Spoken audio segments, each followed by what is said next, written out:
Bonjour, je m'appelle Marie-Thérèse Bélan et je suis membre de l'Association des auteurs et auteureux de l'Outaouais. Je m'adresse à vous cet après-midi dans le contexte du club de lecture de l'AAO.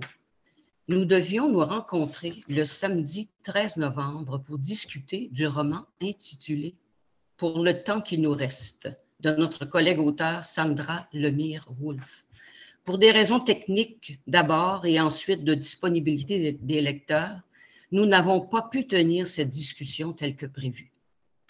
Mais j'aimerais tout de même vous faire part de mes commentaires de lecture et en même temps faire la promotion de cet excellent roman publié en 2020 chez les éditeurs Réunis. Un roman de 329 pages, mais croyez-moi, ça se lit très vite, tellement il soutient l'intérêt et nous ménage de belles surprises. Voici comment se présente ce livre. On voit une femme, une assez jeune femme, on pense qu'elle est assez jeune, et elle est à côté d'un chien.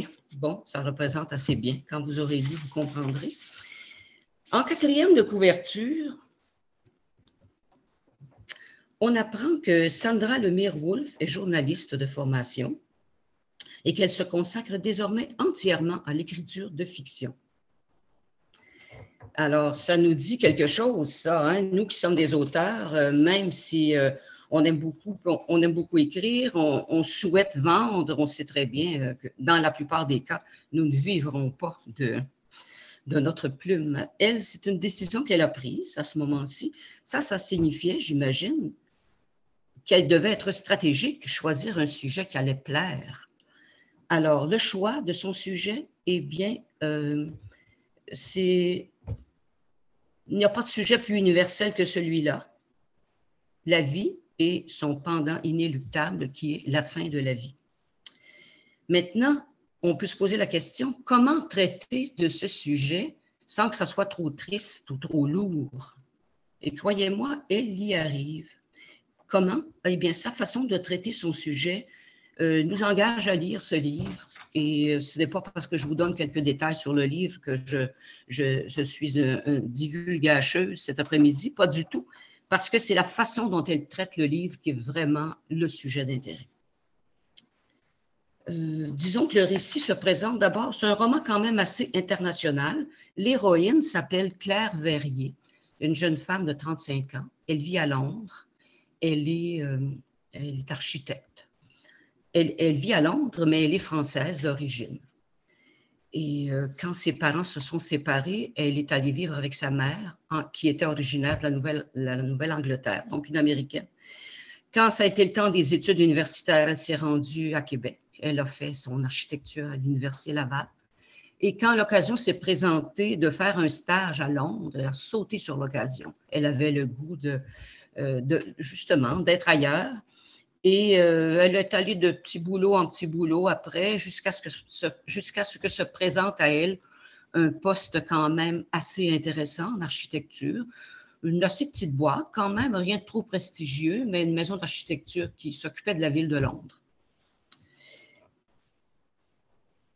Le ton du roman se présente d'abord comme un monologue intérieur, c'est un récit à la première personne. Alors, comme lecteur, eh bien, on est facilement en fusion avec la narratrice. Elle utilise, je dirais, un ton assez incisif. L'humour n'est pas absent, loin de là. Ce qui fait que le récit, finalement, on la suit dans son périple. C'est comme un voyage qu'elle fait. Parce qu'elle a appris une mauvaise nouvelle, et la mauvaise nouvelle, c'est que sa santé ne tient pas le coup. Elle en a pour quelques mois à vivre. Alors, c'est un grand choc, bien sûr, mais curieusement, notre héroïne, Claire, elle ne partage avec personne cette nouvelle. Elle reste prise avec ça à l'intérieur d'elle. Elle essaie de...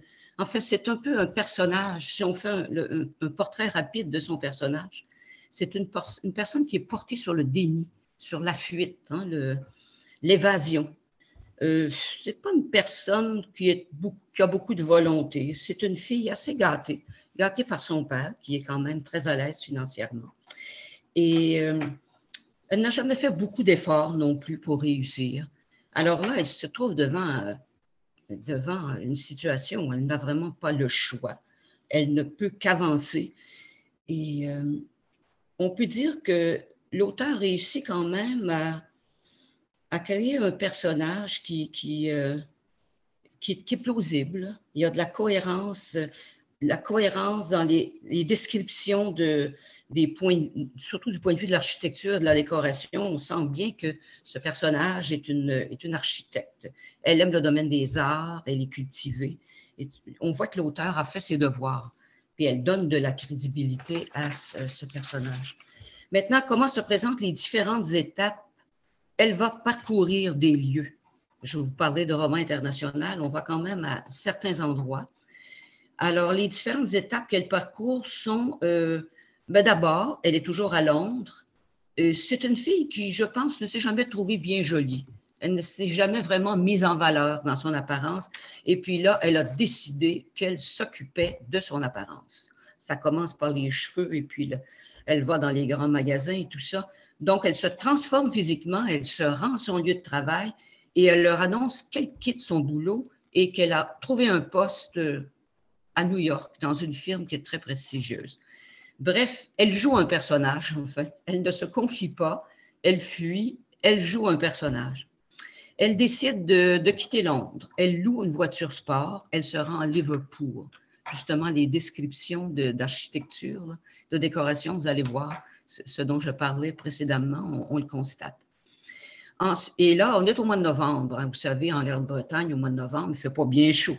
Alors, elle rêve de chaleur, de soleil. Elle décide de prendre un avion pour l'Italie, pour Rome. Rome, c'est la chaleur, c'est le soleil et c'est l'art aussi. Alors, on voit que Claire est une personne cultivée. L'art l'intéresse beaucoup. Mais à un moment donné, sa carte de crédit lui fait signe, il n'y a plus de place dessus. Alors, il faut rentrer à la maison. Elle revient à son appartement à Londres. Elle est quand même propriétaire d'un appartement à Londres. Quand je disais que son père la gâtait, parce que ça coûte des sous, un appartement à Londres. Et elle ressent beaucoup de solitude, parce que Claire n'a pas d'amoureux. Elle n'est pas maman non plus, donc elle est seule, très franchement, pas vraiment d'amis proches non plus à qui se confier. Un jour, dans son périple à travers Londres, elle fait la connaissance, si je peux utiliser l'expression, d'un chien errant, un chien qui se ramasse à la fourrière et elle se dit tout à coup que si elle ne peut pas s'en tirer, ce chien-là, elle va l'adopter et lui, elle va lui sauver la vie. Alors, elle va l'appeler comme ça, elle doit se décider très rapidement, elle va l'appeler Ramsay. Je pense que pour Gordon Ramsay, ce cuisinier qui n'est pas très bien embouché, là, elle l'a entendu à la télé à un moment donné, elle fait quelques remarques. Alors, ce chien, ça va l'occuper vraiment, puis ça va être aussi un lien affectif très fort. Elle fait la connaissance grâce au chien d'Alice, une jeune fille de 20 ans, qui avait mis son nom sur Internet comme étant une personne qui peut promener des chiens. Et puis, cette jeune personne, Alice, va jouer un rôle très important dans la suite des choses, enfin, comme accompagnement, certainement. Et en promenant son chien, elle fait la rencontre de Gilles. Alors, Gilles et elle, c'est le coup de foudre. Bon, pour Claire, on se dit le coup de foudre quand même. Elle se rend compte qu'il a un jonc, il porte un anneau. Donc, c'est un homme marié. Effectivement, il est marié, il a deux jeunes enfants. Mais pour elle, c'est une façon de se relier d'une façon tellement... ce lien fort, affectif, très efficace, surtout dans les débuts. Et voilà qu'elle a une liaison avec lui. Mais un jour... Et je reviens.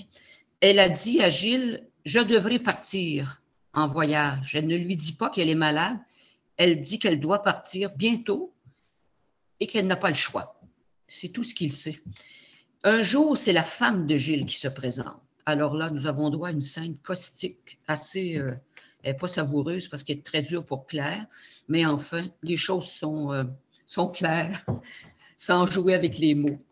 Et la prochaine étape, ce sera l'hôpital, parce qu'à un moment donné, les fonctions ne sont plus là. Elle s'évanouit. C'est justement Alice qui lui vient à son secours.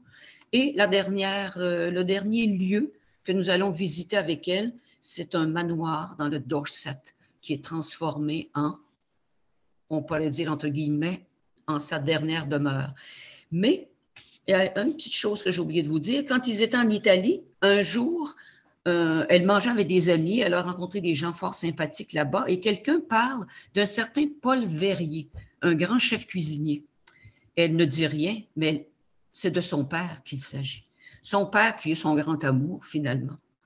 Et à un moment donné, quand elle est à l'hôpital, les parents, par l'entremise d'Alice, vont être avertis de la condition de leur fille. Et puis, finalement, ce Paul Verrier et sa voix de stentor font leur entrée à l'hôpital. Et voilà, il vient chercher sa petite fille, il vient s'en occuper.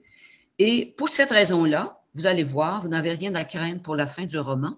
On sait très bien comment ça va se terminer, on le sait dès le début, mais ça va bien se terminer dans les circonstances à cause de cette réunion familiale qui est très chaleureuse et aussi par la magie du talent de Sandra qui vraiment met les choses en place pour que le livre continue d'être agréable. Alors, je vous suggère très fortement de lire ce livre. Alors, je répète le titre. Pour le temps qu'il me reste, l'auteur s'appelle Sandra Lemire-Wolf. C'est bien sûr une de nos collègues de l'association. Vous pouvez l'emprunter à la bibliothèque. Vous pouvez aussi l'acheter dans les librairies connues. D'ailleurs, elle a fait sa publicité pour le temps des fêtes. Vous allez voir ça sur notre site à Sandra. Et descendez, vous allez voir son livre. Et aussi, je voulais vous dire, pour terminer, que c'est un très beau cadeau à faire à quelqu'un, justement l'initiative que David, notre responsable des communications, a trouvée l'an passé et qu'il répète cette année, offrir un livre d'un auteur de l'association, c'est une très bonne idée, c'est un beau cadeau et celui-là, je vous assure que ça va plaire, à condition que la personne ne soit pas hyper sensible au sujet de ce genre, mais la façon dont Sandra traite son sujet, ça se lit fort bien. On est en fusion avec elle pour le meilleur et pour le pire, bien entendu, mais j'oserais dire pour le meilleur. Alors, je vous remercie et à la prochaine.